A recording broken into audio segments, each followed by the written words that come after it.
लेकिन ब्लॉग में सबका हार्दिक स्वागत है। सबके मंगल भविष्य की कामना के साथ आज प्रेरणादायक विचारों में दोस्तों, काम, क्रोध और लोभ यह हमारे जीवन के लिए अभिशाप के समान है। अगर काम, क्रोध और लोभ हमारे ये तीन प्रकार के जो भाव हैं, ये हमारे जीवन को नरक के द्वार अर्थात सब अनर्थों के मूल और नरक की प्राप्ति के कारक माने गए। तो यह आत्मा का नाश करने वाले यानी उसे अधोगति में ले जाने वाले भाव हैं, ले जाने की शक्तियां हैं। ये शक्तियां जिसमें विराजमान इस प्रकार की जो दुर्भावना जो है हमारे जिस मनों में विराजमान हो जाती है, उनसे इन तीनों को त्याग देना, कैसे हम इनको का त्याग करें और मानव में ईश्वर की प्राप्ति को कैसे तपस्या तप से अपने जीवन को तपाने के भावों का संचार करें। तो आज के परिवेश की, आज के युग की अगर हम बात करते हैं दोस्तों, तपस्या के बारे में यही धारणा है कि सब कुछ त्याग कर तपस्वी स्वयं को ईश्वर को समर्पित कर देता है। जिस प्रकार आज कुंभ में जो है करोड़ों देश विदेश पूरे विश्व से आए हुए लोगों ने भगवान के ऊपर समर्थवान होकर के अपने जीवन को पूर्ण रूप से आस्था के समुद्र में गोता लगा करके अपने जीवन को समर्थवान बनाने की प्रेरणा से अभिभूत भगवानों की यही कृपा है कि इतने लोगों को आकर्षण के केंद्र के स्वरूप बना करके अपनी तरफ खींच करके इतना बड़ा जन सैलाब करोड़ों की मात्रा में की संख्या में जो लोग वहाँ पर विश्व से जुटे, विश्व के मानक के अनुसार यह पहला अवसर होगा जो इस प्रकार का स्वरूप हम कलयुग में देख रहे हैं। तो दोस्तों, आज के युग में जो है, इसीलिए हम कहते हैं कि ईश्वर को समर्पित कर देना, पूर्ण निष्ठा, पूर्ण आस्था, पूर्ण भावों के साथ हम भगवान को समर्पित, जिस प्रकार लोगों ने अपने जीवन को भगवान ब्रह्ममयी जीवन होना, यही परिवेश दोस्तों सतयुग द्वापर त्रेता का परिवेश और राम राज्य की स्थापना का यही परिवेश उस समय के था, जो आज हमको पुनः देखने को मिल रहा है। तो परंतु दोस्तों, गीता में भगवान श्री कृष्ण ने बताया है कि सांसारिक जीवन में रहते हुए भी कोई तपस्या कर सकता है।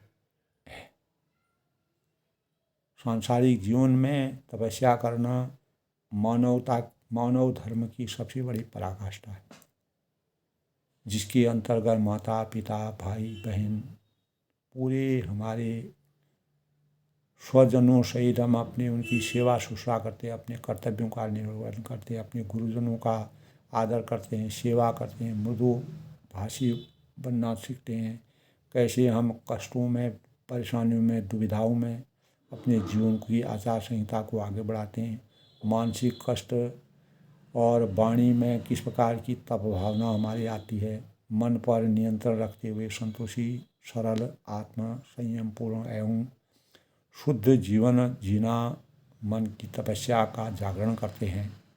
तो भौतिक लाभ की इच्छा न करना और केवल परमेश्वर में श्रद्धा रखना सात्विक तपस्या कहलाती है, जो आज यानी कुंभ में महाप्रयाग की धरती पर भारत माता की गौरव भूमि पर प्रयागराज में महापर्व जो महाकुंभ के रूप में विराजमान हो रहा है, जिसमें अनेकों सैकड़ों अरबों लोग जो है गोता लगा रहे हैं।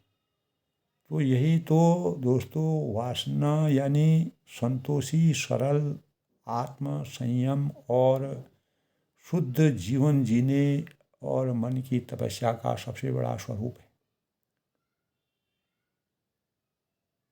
तो भौतिक लाभ की इच्छा न करना, भौतिक अपेक्षाओं से वंचित रहना,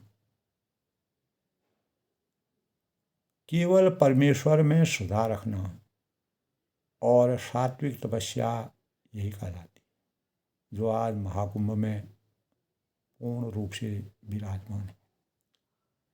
जो तपस्या सम्मान, सत्कार एवं लाभ पाने के लिए की जाती है, वह रजोगुणी कहलाती है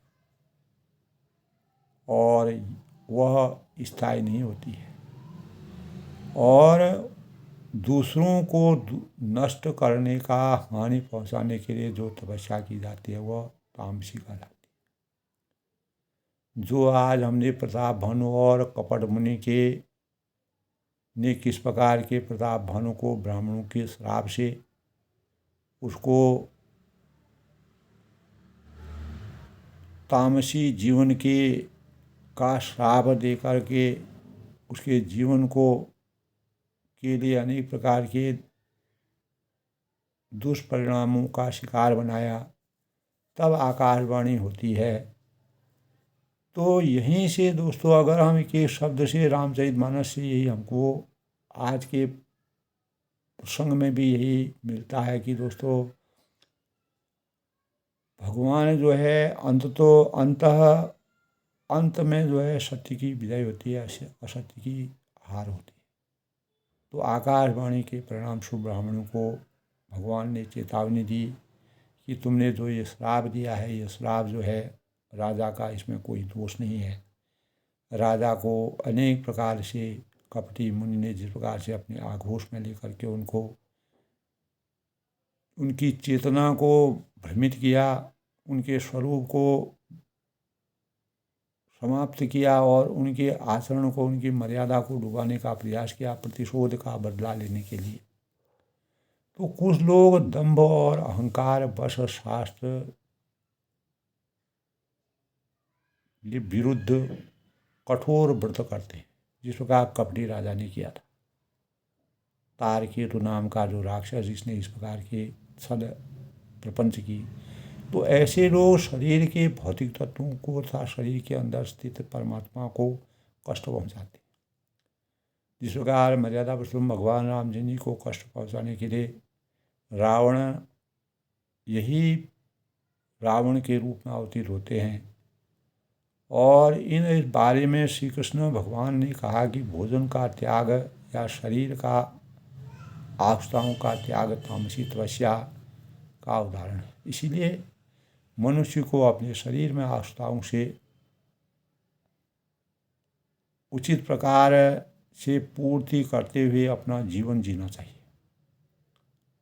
इस प्रकार सात्विक तपस्या द्वारा ही ईश्वर प्राप्ति, हमारे जीवन में भगवान की प्राप्ति संभव है और हम सतोगुणी बन सकते हैं।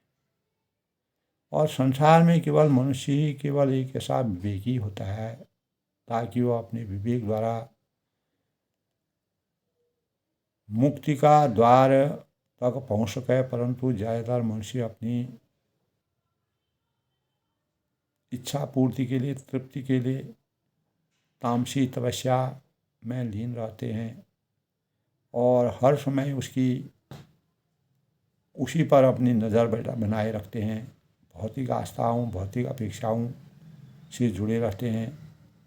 तो राजाओं ने, ब्राह्मणों ने जिस प्रकार से अभिशाप देकर के प्रताप भानु राजा को रावण के रूप में अवतीर्ण कराया हुआ, अंतरोगता राक्षसी रूप में ही अवतीर्ण हुआ।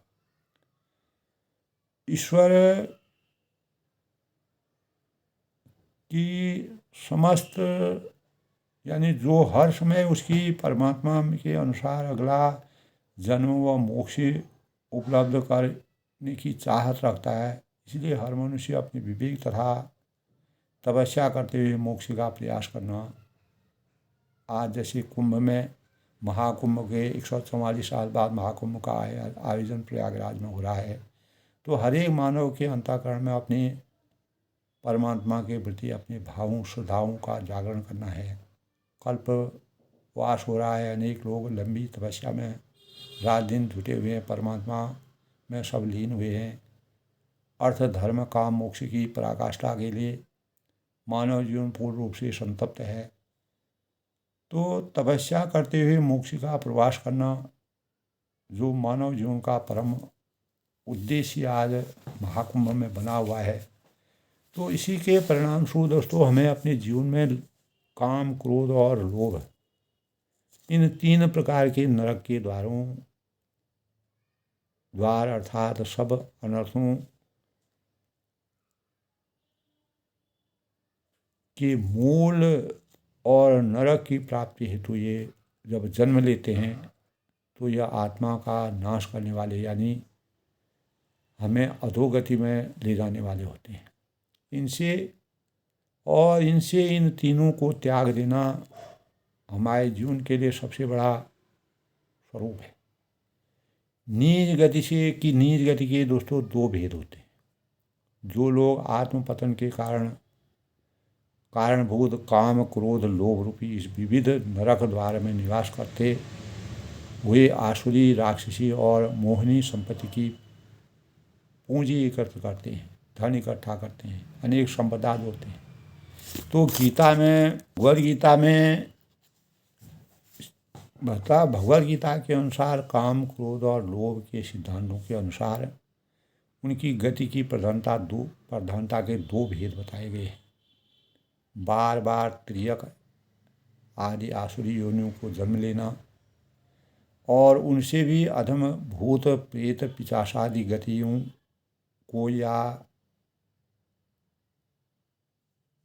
कुब्बी पाक यानी जिस प्रकार अधीची, अशीपत्र आदि नरकों को प्राप्त होकर वहाँ की रोमांचकारी दारुण यंत्राओं को भोगना। जिस प्रकार प्रताप भानु राजा ने ब्राह्मणों के अभिशाप से राक्षसी माया में जन्म लेना पड़ा और पूरा परिवार राक्षसी माया में अवतीर्ण हो गया, जबकि राजा प्रत्यक्ष रूप से बिल्कुल भी दोषी नहीं था। तो इनमें जो त्रियग आदि योनियाँ में जाते हैं तो वे जीव मृत्यु के पश्चात सूक्ष्म शरीर से समष्टि वायु के साथ मिलकर जरायु योनियों के साथ पदार्थों में मिलकर वीर्य द्वारा शरीर में प्रवेश करके गर्भ की अवधि बीतने पर उत्पन्न हो जाते हैं। गीता में इस प्रकार के प्रसंग हैं। तो व्यास मुनि ने दोस्तों इस प्रकार का चिंतन किया है कि इसी प्रकार अंडज प्राणियों की भी उत्पत्ति होती है। शास्त्रों में हमारे इस प्रकार के विधान है। तो उद्भिज स्वेदज जीवों की उत्पत्ति में भी वायु देवता के कारण होते हैं। तो जीवों के प्राण वायु को दोस्तों समष्टि वायु देवता अपने रूप में भरकर जल, पसीने द्वारा स्वेदज प्राणियों को और पृथ्वी, जल आदि के साथ उनकी संबंधित कर बीज में प्रविष्ट कराकर पृथ्वी से उत्पन्न होने वाली वृक्ष हैं, आदि हैं, जड़ हैं, योनियों में उत्पन्न कराते हैं। तो यह वायु देवता ही यमराज के दूत के स्वरूप में इस पापी को दिखते हैं, जो नारकी या प्रेतादि योनियों में जाने वाला होता है। तो इसी की चर्चा गरुड़ पुराण तथा अन्य जो हमारे अन्य जो पुराण हैं में जहाँ पापी की गति का वर्णन मिलता है, तो वहाँ की गई है। तो इन समस्त ये जो समस्त कार्य सबके स्वामी और नियंता ईश्वर की शक्ति से ऐसा नियमित होता है कि जिसमें कहीं किसी मूल की गुंजाइश नहीं होती। तो इसी परम शक्ति की ओर से नियुक्त देवताओं द्वारा या गुंजाइश नहीं होती है, और देवताओं द्वारा परवश होकर जीव अधम और मध्यम और उत्तम गतियों में जाता और आता है। तो यह नियंत्रण न होता तो दोस्तों न तो कोई जीव कम से कम व्यवस्थापक के अभाव में पापों का फल भोगने के लिए कहीं जाता और न भोगी कर सकता। तो अवश्य ही सुख भोगने के लिए जीव लोकांतर में जाना चाहता है, पर वह भी ले जाने के अभाव में मार्ग के अनभिज्ञ रहने के कारण नहीं जा पाता है। तो जीव साथ क्या लाता है और क्या ले जाता है, ये गीता में बता गया। तो अब प्रधानतः दोस्तों यही बतलाना रहा है हमारे जीवन में कि जीव अपने साथ किन किन वस्तुओं को ले जाता है, ले आता है या ले जाता है, और किन को लाता है, किन को ले जाता है। और जिस समय यह जीव जागृत अवस्था में रहता है तो उस समय उसकी स्थिति स्थूल शरीर में रहती है। तो तब इसका संबंध 5 प्राणों सहित 24 तत्वों में रहता है। ऐसा हमारे शास्त्रों में विधान है, कहा गया है, ऐसी मान्यता है। आकाश है, वायु है, अग्नि है, जल है और पृथ्वी का सूक्ष्म भाव रूप 5 महाभूत अहंकार, बुद्धि, मन, त्रिगुणमयी मूल प्रकृति, कान, त्वचा, आँख, जीभ, नाक, ये 5 ज्ञानेंद्रियाँ जो होती हैं, वाणी, हाथ, पैर, उपस्सी और गुदा, तो ये 5 जो कर्मेंद्रियों एवं शब्द, स्पर्श, रूप, रस और गंध, यह इंद्रियों के 5 विषय जो गीता में कहे गए हैं, यही 24 तत्व हैं। दोस्तों इन तत्वों का निरूपण अगर हम गीता का समूचा अध्ययन थोड़ा भी अध्ययन करते हैं तो निरूपण करने वाले जो आचार्यों ने प्राणों को इसलिए अलग नहीं बतलाया कि प्राण वायु का ही भेद है जो पंच महाभूतों के अंदर आ चुका है। तो योग है, सांख्य है, वेदांत आदि शास्त्रों के अनुसार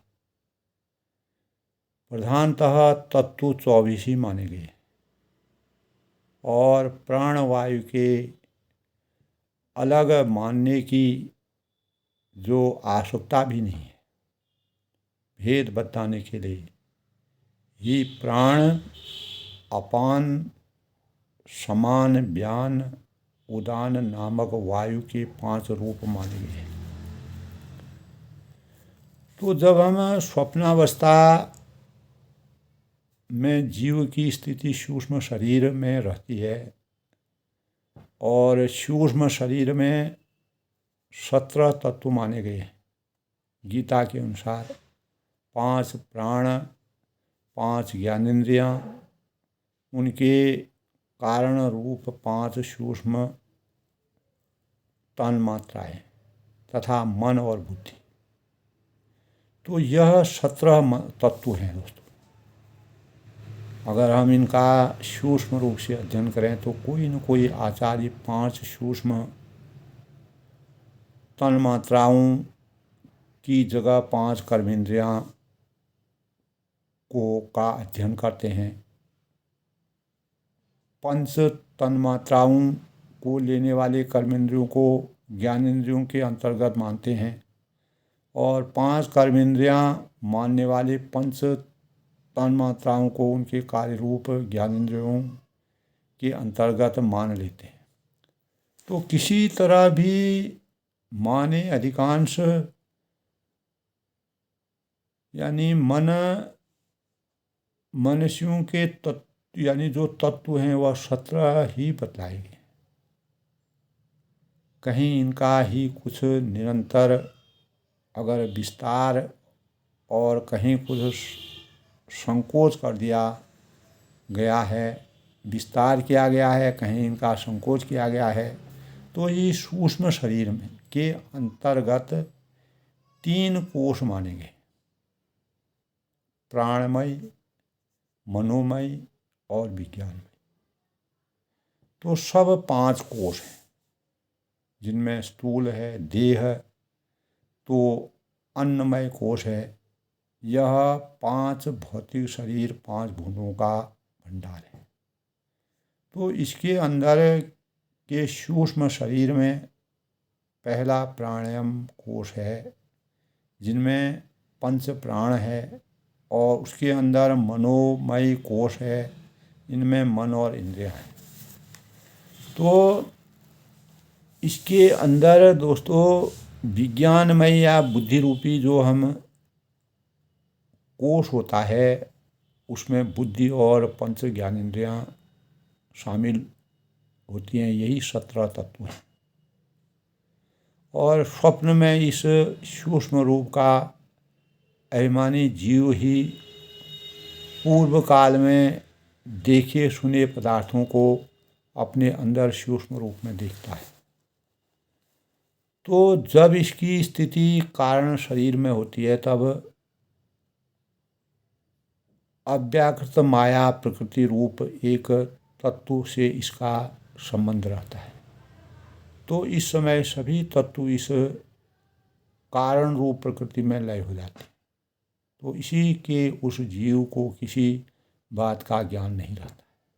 तो इसी तरह यानी इसी गाढ़ निद्रा अवस्था की जो सुषुप्ति, इसी निद्रावस्था को सुषुप्ति कहते हैं। तो माया सहित ब्रह्म में लय होने के कारण उस समय जीव का संबंध सुख से होता है। अतएव इसी को आनंदमय कोश कहते हैं। तो इसी से इस अवस्था के जागने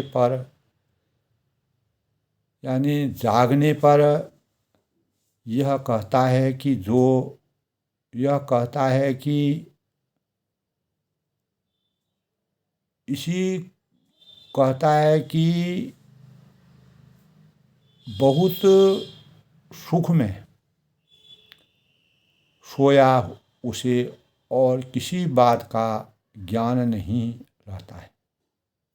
यही अज्ञान है। तो इस अज्ञान का नाम ही माया, तो प्रकृति है। सुख से सोया, इससे सिद्ध होता है कि इसे आनंद का अनुभव था। तो सुख रूप में नित्य स्थित होने पर भी वह प्रकृति यानी अज्ञान में रहने के कारण वापस आता है।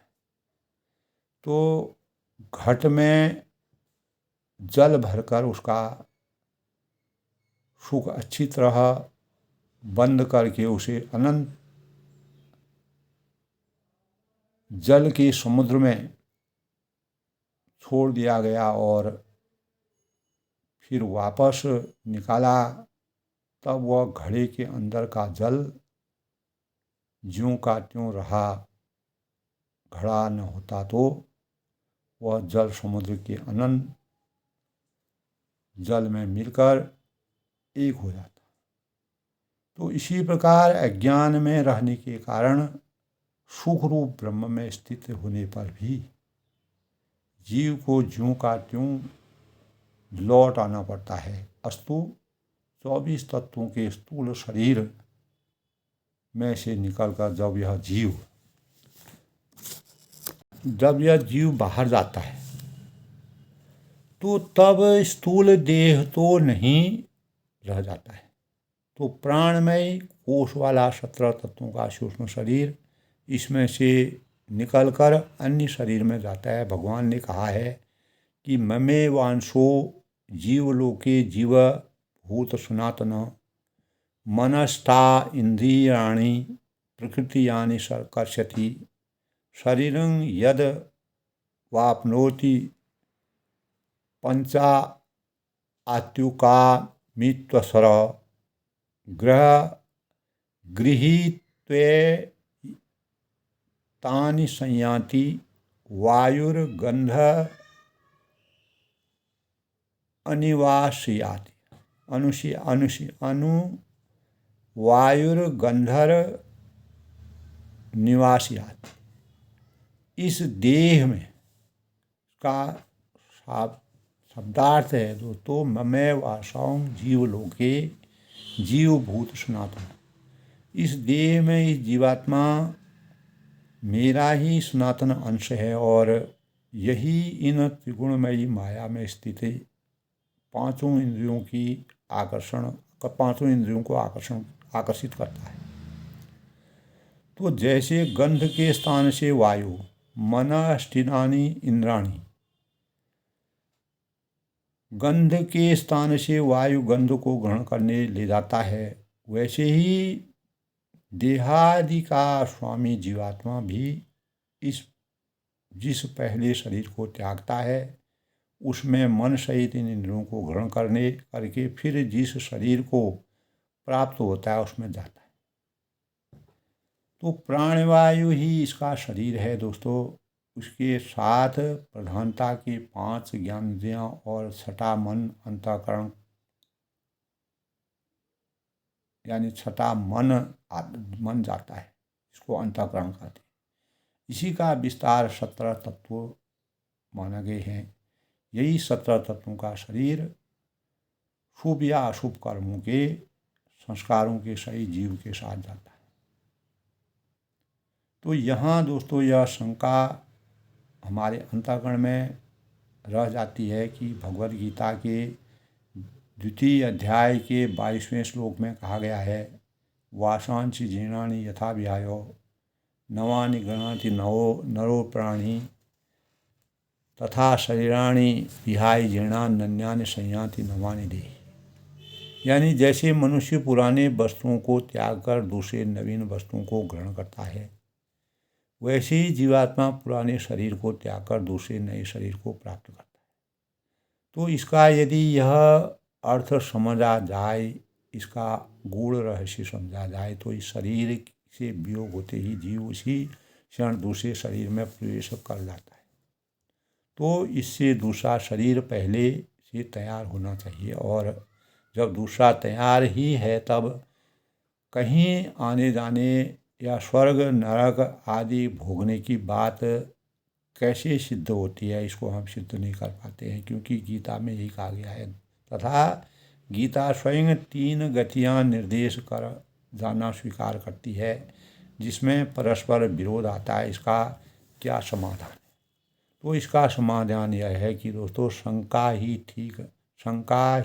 ठीक नहीं है, क्योंकि भगवान ने इस मंत्र में यह नहीं कहा कि मरते ही जीव को दूसरी जो स्थूल देह है उसी समय तुरंत मिल जाती है। एक मनुष्य कई जगह घूम कर घर आता है, विचरता है, इधर जाता है उधर जाता है, और घर आकर वो अपनी यात्रा का बयान करता हुआ कहता है कि मैं बम्बई से कलकत्ते पहुंचा और वहाँ से कानपुर और कानपुर से दिल्ली चला आया।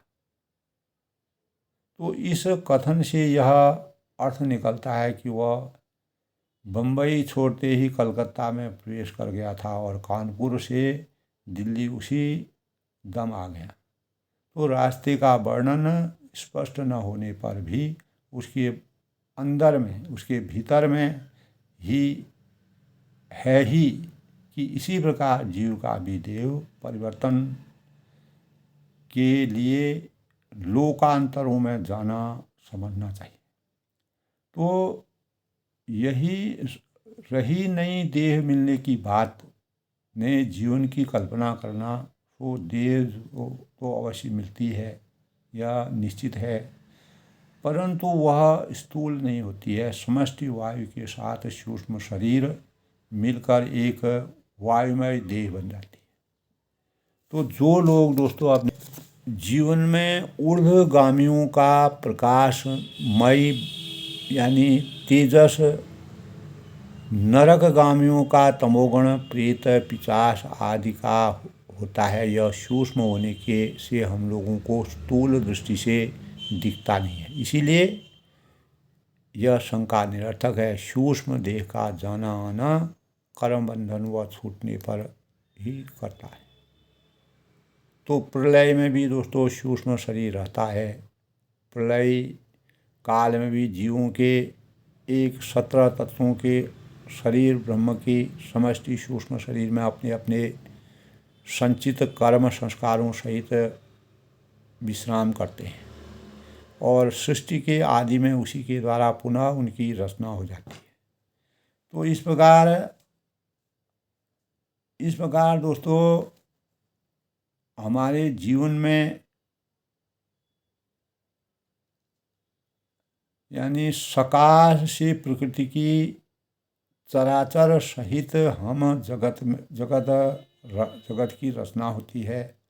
इसी तरह यह संसार आवागन रूप चक्र में घूमता रहता है। और गीता में दोस्तों महाप्रलय में पुरुष और उसकी शक्ति रूपा प्रकृति, यह दो ही वस्तुएं हमारे जीवन में रह जाती है। उस समय अज्ञान से आच्छादित जो जीवों का ही प्रकृति सहित पुरुष में लय हुआ रहता है, इसी से सृष्टि के आदि में उनका पुनरुत्थान होता है। तो काम गीता आज के प्रेरणादायक विषय में दोस्तों गीता के अनुसार और ईश्वर यानी भगवान की आस्था यानी मानव में ईश्वर विराजमान है। तो काम, क्रोध, लोभ इन तीनों प्रकार के नरक के द्वार अर्थात सब अनर्थों के मूल और नरक की प्राप्ति हेतु होते हैं। यह आत्मा का नाश करने वाले यानी इसे अधोगति में ले जाने वाले होते हैं। इनसे इन तीनों का त्याग देना मानव जीवन की सबसे बड़ी परिकल्पना है। यही मानव की उच्चता का सबसे बड़ा भाव है। इसी से मानव जीवन में सुंदर जीवन बन सकता है और परमात्मा की आसक्ति की तरफ मानव ही ईश्वर के स्वरूप और तपस्या का सबसे बड़ा स्वरूप है। तो गीता में इसीलिए भगवान श्री कृष्ण ने द्वापर युग में मानव चेतना को जगाने के लिए काम, क्रोध और लोभ को जीवन का एक अभिशाप कहा है।